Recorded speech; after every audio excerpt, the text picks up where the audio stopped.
ছোট পর্দার তুমুল জনপ্রিয় জুটি আফরান নিশো ও মেহজাবিন চৌধুরী দীর্ঘ বিরতির পর এবার একসঙ্গে হাজির হচ্ছেন বড় পর্দায়।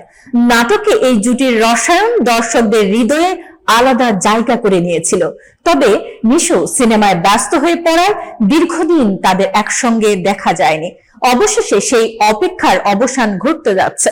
নির্ভরযোগ্য সূত্রে জানা গেছে, সময়ের আলোচিত নির্মাতা ভিকি জাহেদ নিশো ও মেহজাবিনকে নিয়ে একটি পূর্ণদৈর্ঘ্য চলচ্চিত্র নির্মাণের প্রস্তুতি নিচ্ছেন। যদিও এখনো পর্যন্ত নির্মাতা কিংবা শিল্পী পক্ষ থেকে আনুষ্ঠানিক ঘোষণা আসেনি, তবে সিনেমাটির প্রাথমিক প্রস্তুতি ইতোমধ্যে সম্পন্ন হয়েছে।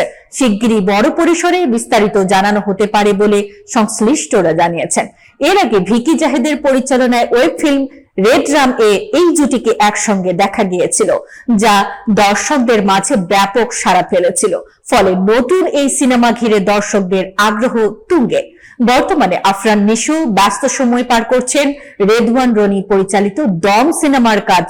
অন্যদিকে মেহজাবিন চৌধুরী অভিনয় করছেন শেহাব শাহিনের একটি নতুন ওয়েব সিরিজে, যেখানে তার বিপরীতে রয়েছেন সঙ্গীত শিল্পী প্রীতম হাসান।